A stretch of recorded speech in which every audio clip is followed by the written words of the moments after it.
channel. This is Liz, and for today's video, yan. So, for today's video, about sa YouTube Studio settings. Yan. So, 2023, sabi-sabi natin ayusin ang ating mga YouTube settings para magkaroon tayo ng maraming views.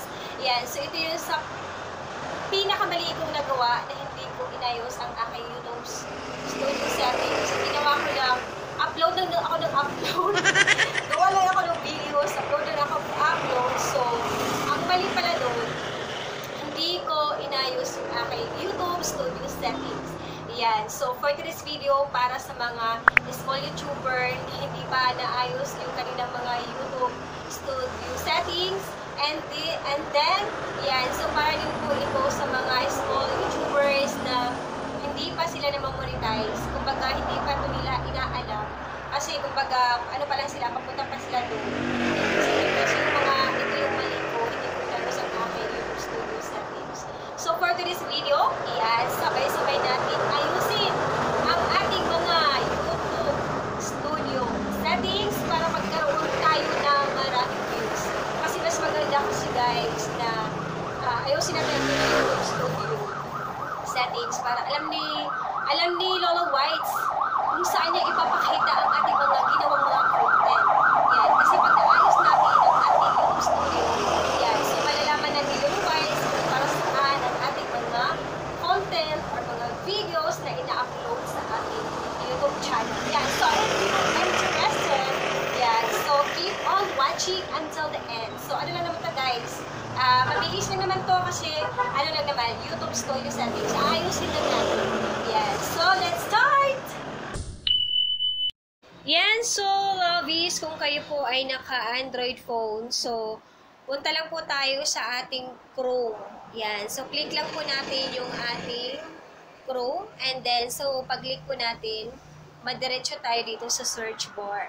Yan. So, pagkadating mo dito, guys, yan. So, type mo lang po yung youtube.com. Yan. So, kahit youtube.com lang po yung itatype mo dyan. And then, so, click mo yung go. Yan. And then, so, pag nandito ka na, yan. So, makikita mo po yung, ano dyan, yung tatlong dot sa gilid. Yes. Yan. So, dito sa right side. Yan. So, click mo lang po yan. So, dito sa pinakababa, may makikita po kayong desktop site. So, dapat naka-check yung ating desktop site. Yan. So, check lang po natin yan. So, pagkatapos po nating ma-check, yan. So, madiretso na po tayo dito, guys. Ito na po yung itsura. Yan. So, itsura. And then, so, dito sa pinakababa ng mga dot. So, makikita mo dyan yung iyong YouTube channel pictures. Click mo lang po yan. So, pag-click mo yan, may makikita ka po dito, your channel. So, click mo lang po yung your channel. Yan. So, pag na-click mo na yan, guys, dito ka na mag-diretso sa iyong pinaka-channel. And then, so, may makikita po kayo dito na customize channel. So, click mo lang po yan. Yan. So, pag-click mo niyan, mapupunta ka na sa dashboard ng iyong YouTube Studio channel. Yes. So, as of now, meron tayong, ano guys, meron tayong 1,675 subscribers. So, thank you so much! Yan. So, madiretso na tayo dito, guys, sa ating dashboard, channel customization.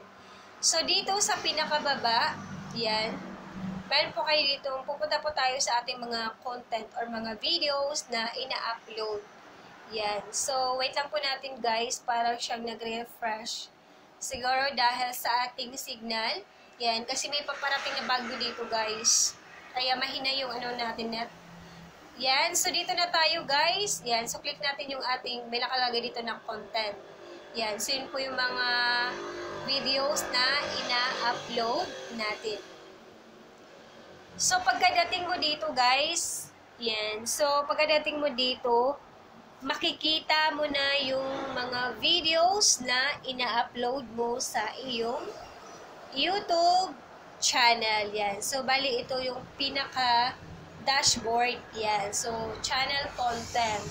Ito yung mga videos na ina-upload natin. Scroll down lang natin para makita po natin yung YouTube Studio settings. Yan. Kumbaga, ayusin natin yung ating YouTube Studio settings para magkaroon tayo ng views. Para alam naman ni Lolo Wise kung saan niya ipapakita yung ating mga videos na ina-upload sa ating YouTube channel. Pagdating mo dito sa settings, pwede ka makita ito na general. So, dito po sa default units, yan. So, dapat USD or US dollar. Yes. US dollar. Yun po yung dapat nakalagay dyan. Kasi pag hindi po pa na-set up yan, nakalagay dyan is select lang. Yan. So, dito naman sa channel, yan, basic info. Yan. So, dapat, ang nakalagay dito sa country, yan. So, dapat po Philippines kasi nandito tayo sa Pinas. Yan. So, next, meron tayo dito mga keywords. Yan. So, dito Philippines, mga keywords. Meron ko dyan ilagay na YouTube tips tutorial. Small YouTuber Philippines. Small Filipino YouTuber. Meron din po ako nilagay dyan na Nits Randas. Yun po yung aking pangalan ng aking channel. Meron din po ako nilagay dyan na YouTube tutorial Tagalog. Yan, kasi minsan nag-upload ako sa aking YouTube channel about sa YouTube tutorial. Sari-sari story tips and ideas. Groceries haul about sari-sari store. Price update about sari-sari store. Yan. So, yan. Yun po yung ano guys. Paano? Yan. Makuha ang 1,000 subscribers. Meron din pa ako yan guys. Kumbaga yung mga keywords. Ilalagay ko dyan yung mga title ng aking mga videos. Yan. So, dito tayo sa advanced settings. So, dapat meron po dito. Yan. Advanced settings. Dapat po ang nakalagay dyan is no. Yan. Set this channel as not made for kids. Yan. So, para pag nag-upload ka ng mga videos, hindi po siya hindi po siya ng not for kids. Yan. Kasi yung nakalagay kasi dyan, yung sa pinakababa niya, I want to review the settings for every video. So, dapat ang lalagay natin dyan is no. Yan. So, dito naman sa ibaba, yan, may nakalagay dyan yung clip.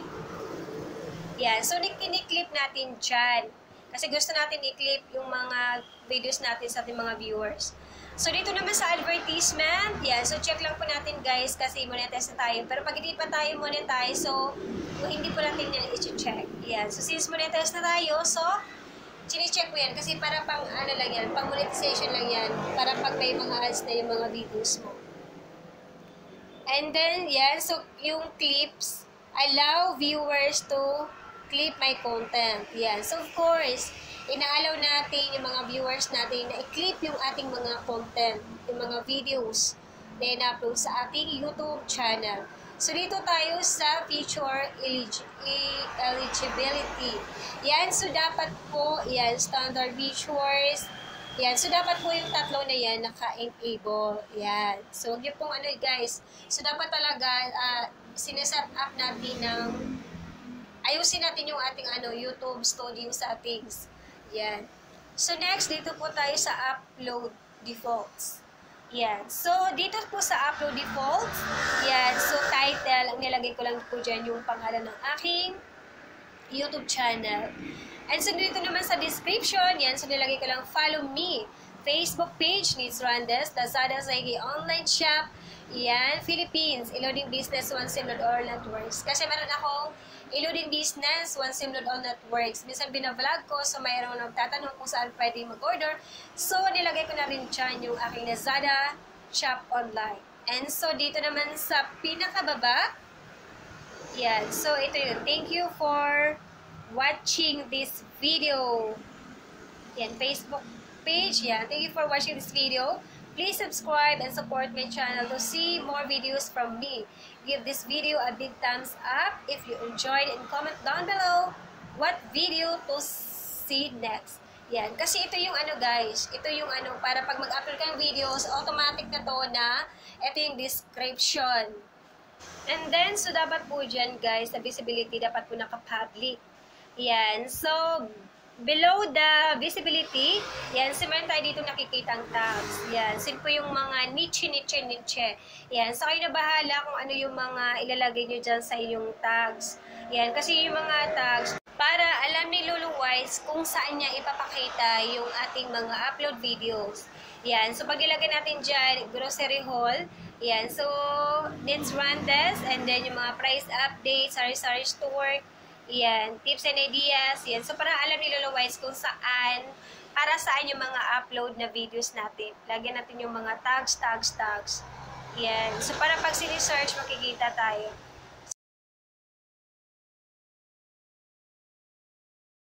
Yan. So, next, dito po tayo sa ating advanced setting. Yan. So, dito po sa advanced setting, meron po dito nakalagay na allow automatic chapters and moments. So, check lang po natin, guys. Yan. So, dito po sa ating license, dapat po naka-standard YouTube license. Yan. So, dapat po naka-standard YouTube license siya. And then, so, dito naman sa ating category, yan. So, nilalagay ko lang po dyan, entertainment. Although, marami kang pagpipilian dito. Yan. So, ang nilagay ko po siya entertainment kasi minsan mahilig tayo magtatawa, mga joke-joke, kasi gusto ko sa mga upload videos ko, vibes lang tayo. Good vibes lang tayo, guys. Yan. Yan. So, dito po sa caption certificate, lagay lang po natin dyan ay none. Yan. So, scroll down lang po tayo, guys, pababa. And then, so dito sa comments, yan. So, may nakalagay po dito, allow all comments, hold potentially inappropriate comments for review. So, yun po ang ating pipiliin. Yan. Hold potentially inappropriate comments for review. Kumbaga, i-review po muna natin yung mga comments sa ating mga videos. Yan. So, bago natin i-reveal. Diba? Yan. So, i-review muna. Hold muna natin yung mga comments. Yan. Kasi minsan may mga may nagko-comment na trip-trip lang sa ating mga videos, mga negative comments, mga negative words or mga bad words. So, ano muna natin yan? Hold muna natin yung mga comments, review muna natin bago natin i-reveal, diba? Show how many viewers like this video. Yan. So, of course, check natin yan. So, next, dito na tayo. Yan, monetize na tayo, guys. May nakalagay dito, monetization. Yan. So, monetization naman, escapable video ads, non-escapable video ads, and then, so, meron po dito during video withdrawal. So, makakapag-edit tayo ng, ating mga, yung ads, makapaglagay tayo mismo, ating mga mid-roll, yung tayo mismo sa mga ads, kung saan natin ilalagay sa ating mga videos. So, during video mid-roll, yan. So, tama yan. So, next, dito na tayo, guys, sa permission. Yan, permission. Click lang po natin yung permission natin. And then, yan. So, may nakalagay dito, guys. Yan. Nalink ko na kasi yung, yung Gmail dito. Kaya, lang natin. Takpan na lang natin. Yan, owner. And then, dito na po tayo sa ating community.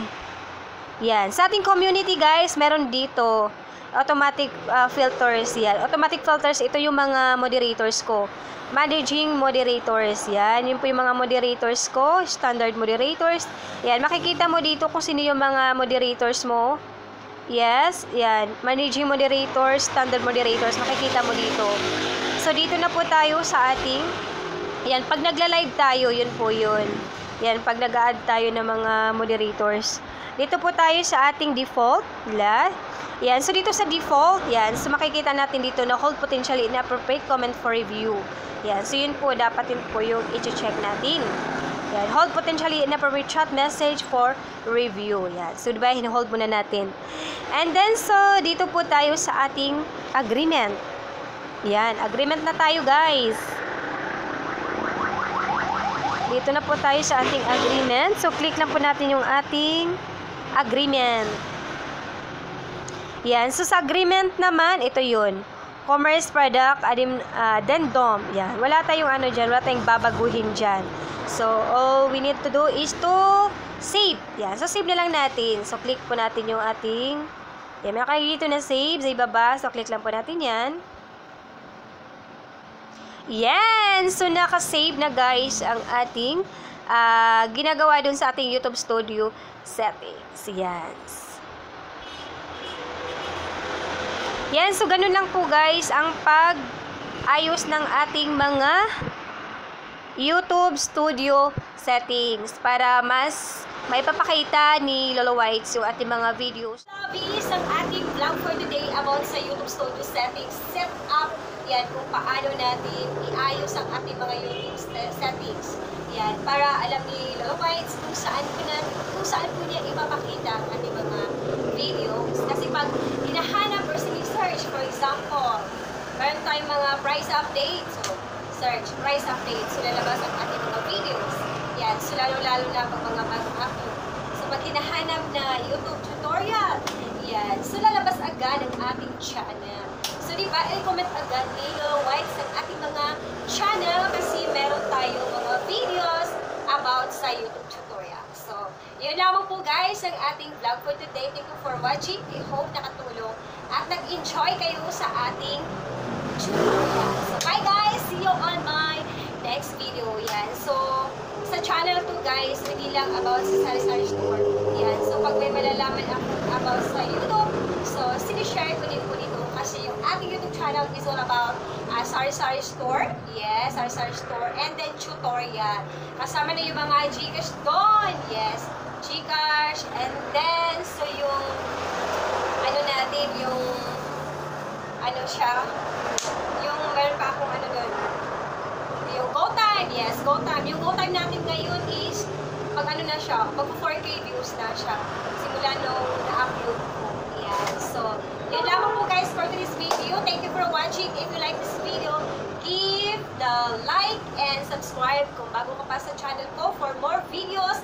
Yan, so para updated po kayo guys. Every time, meron tayong mga bagong videos dito sa ating YouTube channel. Bye guys!